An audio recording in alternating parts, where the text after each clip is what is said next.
Omuganda General Muhoozi Kainerugaba ashabira abikirizo kwejumbira mu programs za government ezigenderire kurwanisa obuhoro omumaka.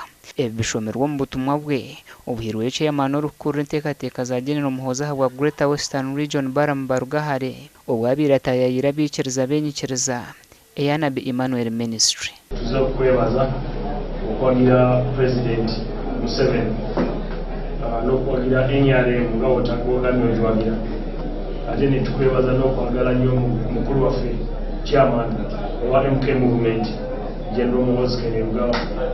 Kandi tukunda munonga ihanga lyetu na munonga NRM ahetwihire tukebaga turana twijuka Yoweri Kaguta Museveni ahatuhire ni hari ito ntisima kabanya Uganda ntisima kandi kabanya Buganda ntisima kandi kadishiti yakamanya ntisima. Omubutumwa bwa General Muhoozi yashaba abikirizo mu nyikirizo ryo kwejumbira mu programs za government n'ekigendererwa cyo kwetungura. Try to take advantage of the available government programs like Patch Development Model, Operation Wealth Creation, in Yoga.